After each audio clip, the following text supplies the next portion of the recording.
നമ ഓ നമോ ഭഗവതേ വാസുദേവായ ഓം വിഷ്ണവേ നമ ശ്രീ ഗുരുവായൂരപ്പ ശ്രീകൃഷ്ണായ നമ ഓ നമോ ഭഗവതേ വാസുദേവായ. ശ്രീമദ് ഭാഗവത മഹാപുരാണം പ്രഥമസ്കന്ധം 4-ാം അധ്യായം തുടങ്ങുന്നു. 1-ാമത്തെ ശ്ലോകം.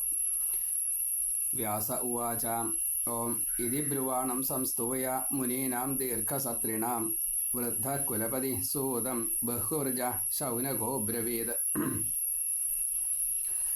ഇവിടെ 3 അധ്യായങ്ങളെ കൊണ്ട് സൂത ശൗനക സംവാദം പറഞ്ഞു. ഇനി വ്യാസനാരദ സംവാദം. അപ്പോൾ അവിടേക്ക് എത്താൻ വ്യാസൻ്റെ ചില വിചാരങ്ങളെയൊക്കെ വ്യാസൻ തന്നെ വില പറഞ്ഞു എന്ന് സൂതൻ പറയുകയാണ്. ശൗനകാദി മഹർഷിമാർ ശൗനകാദി മഹർഷിമാർ വളരെ ശ്രേഷ്ഠരാണ്. അതിനെ ഒന്ന് സൂചിപ്പിക്കുകയാണ് ഇവിടെ. ഇതി ഇങ്ങനെ ബ്രുവാണം പറയുന്നതായിട്ടുള്ള സൂതം, ആ ഉഗ്രശ്രവസ് എന്ന ആ സൂതനെ സംസ്തൂയ നന്നായിട്ട് സ്തുതിച്ചു. ശൗനകാദി മഹർഷിമാർ സൂതനെ നന്നായിട്ട് സ്തുതിച്ചു. കാരണം ഭാഗവതത്തിൻ്റെ ഇത്രയും പാരമ്യത, ആധികാരികത, ഉറപ്പ് ഉണ്ട്, വിശ്വാസം അത് ഭാഗവതത്തിനുണ്ട്. ഇത് മാത്രമേ അങ്ങനെ ഒരു ഗ്രന്ഥമുള്ളൂ എന്ന് സമർത്ഥിച്ചു. കുറച്ച് ശ്ലോകങ്ങളെ കൊണ്ടാണ് പറഞ്ഞതേ. അപ്പോൾ നന്നായിട്ട് സൂതനെ സ്തുതിച്ചു. ശ്രീശുക ബ്രഹ്മർഷിയിൽ നിന്നും ഭാഗവതം കേട്ട് അദ്ദേഹത്തിൻ്റെ അനുവാദത്തോട് കൂടിയിട്ട്, അനുഗ്രഹത്തോട് കൂടിയിട്ടാണ് ഇവിടെ ഇരുന്ന് പറയണത്. അപ്പോൾ അത്ര നിസ്സാര കാര്യമല്ല. അതുകൊണ്ട് ശ്രീശുക ബ്രഹ്മർഷി എങ്ങനെയാണോ സ്തുതിക്കുന്നത് അതേപോലെ തന്നെ ഗുരുവായി കണ്ടുകൊണ്ട് സ്തുതിച്ചു. ദീർഘസത്രം നടത്തിക്കൊണ്ടിരിക്കുകയാണ് ശൗനകാദി മഹർഷിമാർ ബ്രഹ്മാവിൻ്റെ ആജ്ഞ സ്വീകരിച്ചിട്ട്. കലിദോഷം ലോകർക്ക് വരാതിരിക്കാൻ, അവരെ ബാധിക്കുന്നില്ല. മുനീന, അങ്ങനെ ഋഷികളായിട്ടുള്ള, മുനികളായിട്ടുള്ള, ബ്രാഹ്മണരായിട്ടുള്ള, ഭക്തന്മാരായിട്ടുള്ള അനവധി വിശേഷമുണ്ട്. വെറുതെ മുനീനാം എന്ന് പറഞ്ഞ് അതിനെ ഒറ്റ ഇതായിട്ട് കണക്കാക്കരുത്. അങ്ങനെ ആ മുനികളുടെ മധ്യത്തിൽ വൃദ്ധനായിട്ടുള്ള എന്ന് വെച്ചാൽ ഗുരുവാണ്. അവിടെ ശൗനക മഹർഷിയാണ് ഉദ്ദേശിച്ചത്. അത് ജ്ഞാനവൃദ്ധനാണ്, വയോവൃദ്ധനാണ്, ശിഷ്യ സമ്പത്ത് ധാരാളമുണ്ട്, അങ്ങനെ പലതുമുണ്ട്, അനുഭവ സമ്പത്ത് സിദ്ധികളൊക്കെ ഉണ്ട്. അങ്ങനെ വൃദ്ധ കുലപതി, കുലത്തിൽ ശ്രേഷ്ഠനാണ്, അതിൻ്റെ അധിപതി സ്ഥാനമുണ്ട്. ഗണനാഥൻ, കുലപതി ആ അർത്ഥത്തിലാണ്. അങ്ങനെ ബഹുർജഹ, വേദം, ഇവിടെ ഇപ്പോൾ ഋഗ്വേദം നന്നായിട്ട് അറിയുന്ന എന്നാണ്, ബഹുർജഹ എന്നാണ്. അപ്പോൾ അനവധി ഋക്കുകളെ അറിയുന്നവൻ എന്നാണ്. അപ്പോൾ അതിൽ സ്വതേ നമ്മൾ സാധാരണ പറയാറുണ്ട് ഏകവേദി, ദ്വിവേദി, ത്രിവേദി, ചതുർവേദി എന്നൊക്കെ. 4 വേദവും അറിയുന്നവരെ ചതുർവേദി എന്ന് പറയും. 3 വേദവും അറിയുമെങ്കിൽ ത്രിവേദി, 2 വേദം അറിയുമ്പോൾ ദ്വിവേദി, 1 വേദമേ അറിയുള്ളൂ വെച്ചാൽ അപ്പോൾ വേദജ്ഞൻ എന്നാണ് പറയുക. അത് ഋഗ്വേദം ആണ് അറിയുന്നതെങ്കിൽ വേദജ്ഞൻ തന്നെയാണ്. അതിലാണ് ഏറ്റവും കൂടുതൽ 10,000 ചില്ലാനം അത്രയും ഋക്കുകളുണ്ടായില്ല. വേറൊരു വേദത്തിൽ മാത്രമേ ഇല്ല. അപ്പം അതുകൊണ്ട് ഋഗ്വേദം പൂർണ്ണമാണ്. ഋഗ്വേദം പഠിച്ചു കഴിഞ്ഞാൽ പിന്നെ വേറെ ഒന്നും വേണ്ട. ഋക്കുകൾ അത് ക്രമപ്പെടുത്തിക്കൊണ്ട് എപ്രകാരത്തിലാണോ ഒരു പൂർണ്ണമായിട്ടുള്ള അറിവിനെ തരുന്നത്, ആ ഒരു ഭാവത്തിലാണ് ഋഗ്വേദം. മറ്റത് യജുർവേദം ആകുമ്പോഴേക്കും കുറച്ച് പൂജാവിധിയിലേക്ക് കടന്നു. അതേപോലെ സാമവേദം ആകുമ്പോഴേക്കും സ്തുതിയിലേക്ക് കടന്നു. സ്വരസ്ഥാനത്തിന് പ്രാധാന്യം കൊടുത്തുകൊണ്ട്. അപ്പോൾ 4-1 പോലും ഇല്ല, അത്രയില്ല, വളരെ കുറച്ചേ ഉള്ളൂ.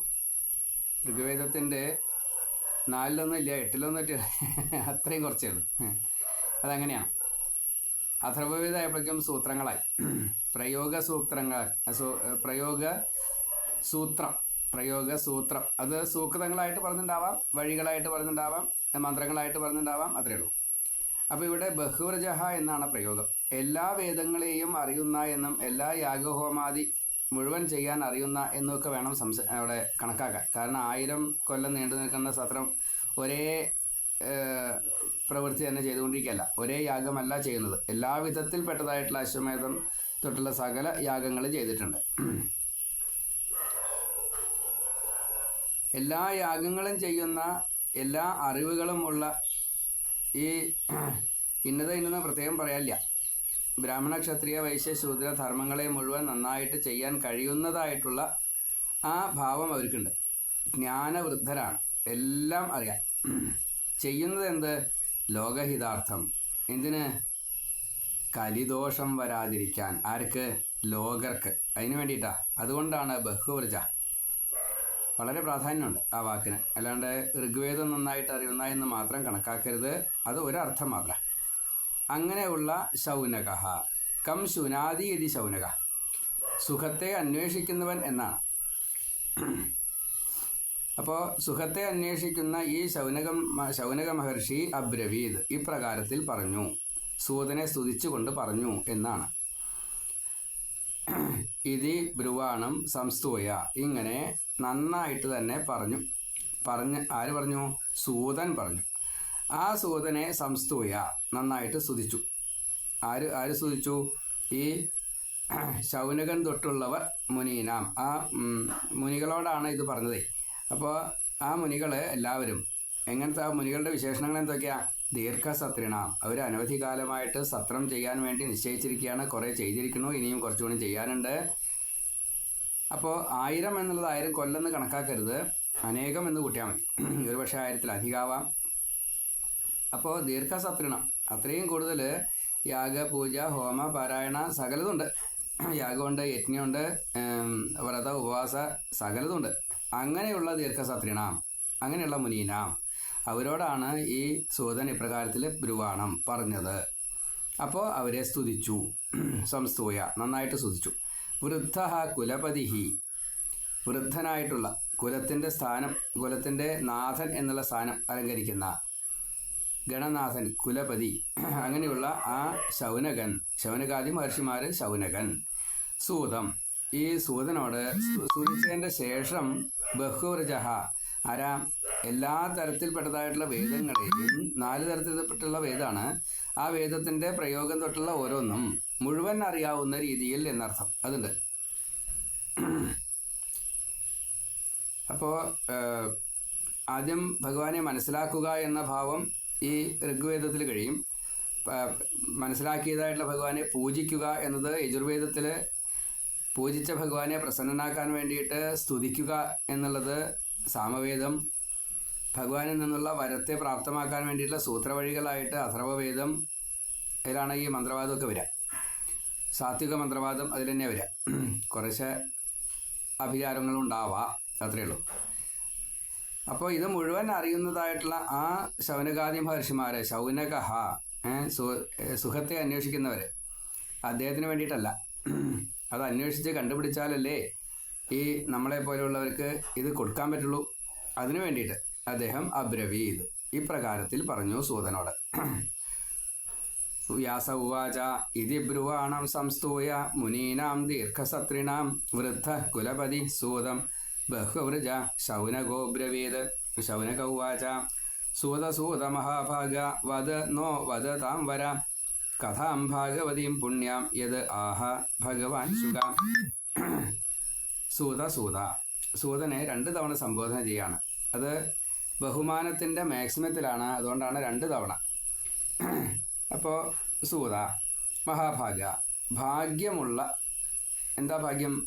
ഭഗവാനെ അറിയാൻ ഭാഗവതത്തിലൂടെ ശ്രമിക്കുന്നു. അപ്പോൾ ഭഗവാനെ അറിഞ്ഞിരിക്കണം. ഭാഗവതം എങ്ങനെ പറയണം വെച്ചാൽ ഭഗവാനെ അറിയാതെ പറയാൻ പറ്റില്ല. അപ്പോൾ അതുകൊണ്ട് ഭാഗവതത്തെ മനസ്സിലാക്കിയിരിക്കുന്നു, ഭഗവാനെ മനസ്സിലാക്കിയിരിക്കുന്നു. അതുകൊണ്ട് ഭാഗ്യമുള്ള സൂത മഹാശയ എന്നാ പറയുക. വദതാം വരാം, അങ്ങ് പറയുന്നതിൽ മുഴുവൻ എത്രത്തോളം ശ്രേഷ്ഠത അത് പറയാൻ പറ്റില്ല. അത്രയും കൂടുതൽ ശ്രേഷ്ഠതയാണ്. കാരണം ഭഗവാനെ കുറിച്ചാണ് പറയുന്നത്, ആധികാരികമായിട്ടാണ് പറയണത്. ഗുരു അത്രയും ഉന്നതനായിട്ടുള്ള ഗുരുവാണ്. ഇത്രയും കാലം മനനം ചെയ്ത് അതിൻ്റെ പലതും കണ്ടുപിടിച്ച ഒരു ഋഷിത്വം സ്വയം വന്നിട്ടുണ്ട്. പൂണുനൂലില്ല എന്ന് മാത്രമേ ഉള്ളൂ. ഇപ്പോൾ പൂണുനൂല് ഉണ്ടോ ഇല്ലയോ അതിനല്ല ചർച്ച വേണ്ടത്. ഇവിടെ ഇപ്പോൾ ചർച്ച അങ്ങനെയാണ്. ആരാ ബ്രാഹ്മണൻ വ്യാസനാണോ, വ്യാസൻ ബ്രാഹ്മണനാണോ? തോന്നിയാസം മാത്രമേ ഉള്ളൂ. ബ്രാഹ്മണൻ്റെ അർത്ഥം അറിയില്ല, അതാണ്. ബ്രഹ്മത്തിലേക്ക് ചരിക്കുന്നവൻ എന്നേ ഉള്ളൂ ബ്രാഹ്മണൻ. അല്ലാണ്ട് പൂണൂലിട്ട് കേമായിട്ട് നടന്നാൽ അല്ലെങ്കിൽ ആ കുലത്തിൽ ജനിച്ചു അതല്ല.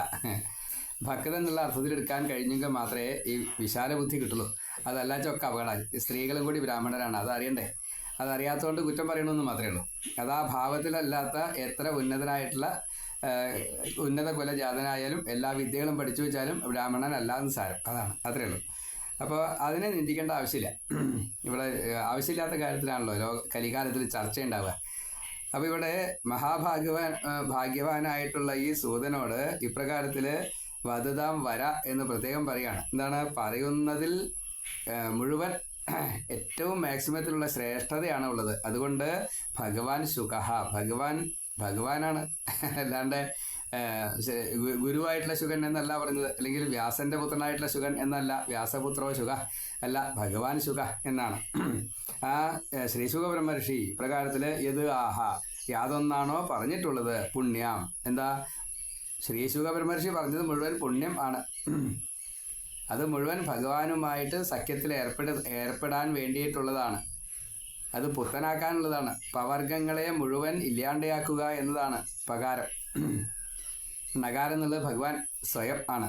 അപ്പോൾ ഭഗവാനാണ് മുക്തിദായകൻ എന്നാണ് നകാരത്തിന്. മുക്തിദായകൻ എന്ന് വെച്ചാൽ ഭഗവാൻ എന്നാണ്. നകാരോ നരസിംഹ എന്നും കൂടിയുണ്ട്. അപ്പോൾ നകാരത്തിന് പ്രത്യേകം മുക്തിദായകൻ, മുക്തിദൻ എന്നുള്ള അർത്ഥമാണ്. അതേപോലെ അത് നരസിംഹ എന്ന് കൂടി പ്രത്യേകം പറയുന്നുണ്ട്. ഭഗവാൻ തന്നെയാണ്, എങ്കിലും നരസിംഹമാണ് എന്നും കൂടി പ്രത്യേകം പറയണം. തമോ ഗുണോ രജോ ഗുണം ലെവലേശം ഇല്ലാത്തൊരു ഭാവത്തിൽ എത്തിയാലേ ഈ സത്വഗുണത്തിലേക്ക് എത്താൻ പറ്റുള്ളൂ. അങ്ങനെ സത്വഗുണത്തിലേക്ക് എത്തിയാലാണ് ഈ മുക്തി കിട്ടുള്ളൂ. ഭയം തീർക്കാൻ വേണ്ടിയിട്ടാണ് നരസിംഹമായിട്ട് വന്നത്. അങ്ങനെയൊക്കെയാണ് തോന്നുന്നത് അതിൻ്റെ അർത്ഥങ്ങൾ. അപ്പോൾ ആ യാതൊന്നാണോ ഇപ്രകാരത്തിൽ പവർഗങ്ങളെ ഇല്ലാണ്ടയാക്കാൻ വേണ്ടിയിട്ട് മഹാദേവന്റെ ശിവമാർഗത്തിലൂടെ, അതാണ് ഉകാരം, അതാണ് പകാരം എന്നുള്ളത് പവർഗങ്ങളെ, പുണ്യപാപങ്ങളെ പോലും ഇല്ലാണ്ടേക്കും. അതുപോലെ ഉകാരം എന്നുള്ളത് ശിവമാർഗമാണ്. നമ്മൾ ആ ശിവമാർഗത്തിലൂടെ പറഞ്ഞ് നടന്ന് അത് മനനം ചെയ്തുകൊണ്ട് അങ്ങനെ ഒത്തിരി കരണങ്ങളിലൂടെ, അതാണ് ആ മാർഗത്തിലൂടെ സഞ്ചരിച്ചാലാണ് ഈ നകാരം കിട്ടുക, ഭഗവാനെ കിട്ടുക. യം എന്താണോ അതാണ് പുണ്യം. പുണ്യത്തിൻ്റെ അർത്ഥം വളരെ വലുതാണ്. അതിനെ അക്ഷരങ്ങൾ വിഭാഗിക്കുമ്പോഴാണ് നമുക്ക് ആ വാക്കിൻ്റെ അർത്ഥം കിട്ടുക. അങ്ങനെയൊക്കെ അറിയുന്നവരൊക്കെ ഈ ബ്രാഹ്മണനെ നിഷേധിക്കാനൊക്കെ പറയുന്നത്. ഓരോരുത്തർ എന്തൊക്കെയാണ് പറയണത് വെച്ചാൽ ശരി, കേൾക്കുമ്പോൾ വല്ലാത്തൊരു സങ്കടം തോന്നുന്നുണ്ട്. കാരണം ഒട്ടും അറിവില്ലല്ലോ, എന്ത് ചെയ്യും, തോന്നിയത് പറയുകയും ചെയ്യും, സ്ഥാനത്തിരിക്കുകയാണ്, അതാണ്. അപ്പം അങ്ങനെ സംഭവിക്കരുത്. നമ്മൾ ഭാഗവതന്മാരാണ്. ഇത് കേൾക്കുന്നവരെങ്കിലും ഒരു കാരണവശാലും ഒരാളെയും നിങ്ങൾ കുറ്റം പറയണ്ട. നിങ്ങൾ കുറ്റം പറയുമ്പോൾ സ്വാഭാവികമായിട്ടും അത് എന്ത് സംഭവിക്കും, വീണ്ടും അടുത്ത സംസാരത്തിന്, അടുത്ത ജന്മത്തിന് വേണ്ടി വരും. അപ്പം അങ്ങനെ വേണ്ടല്ലോ, നമ്മളെന്തിനാ വെറുതെ വരുത്തി കൂട്ടണത്? അപ്പം അത് വേണ്ട. അതുകൊണ്ട് ഈ ഭഗവാൻ ശുഗനിൽ നിന്നും വിദ്യ കേട്ടതായിട്ടുള്ള യാതൊന്നാണോ പറഞ്ഞത് അത് പുണ്യം മാത്രമാണ്. അപ്പോൾ ഭാഗവതിയും ഈ ഭഗവാനെ സംബന്ധിക്കുന്നതായിട്ടുള്ള കഥ, ആ കഥയെ നഹ ഞങ്ങളോട് വധ പറയൂ. നഹ എന്ന് പറഞ്ഞാൽ ഞങ്ങളോട്, വഹ എന്ന് പറഞ്ഞാൽ നിങ്ങളോട്. അപ്പോൾ സൂതൻ പറയുമ്പോൾ വഹ എന്ന് പറയും, ശൗനകാദി മഹർഷിമാർ പറയുമ്പോൾ നഹ എന്ന് പറയും.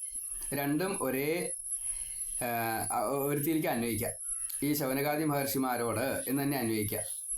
വഹ എന്ന് പറയുന്നത് സൂതനായിരിക്കും, നഹ എന്ന് പറയുന്നത് ശൗനകാദി മഹർഷിമാരായിരിക്കും. അത്രയേ ഉള്ളൂ വ്യത്യാസം.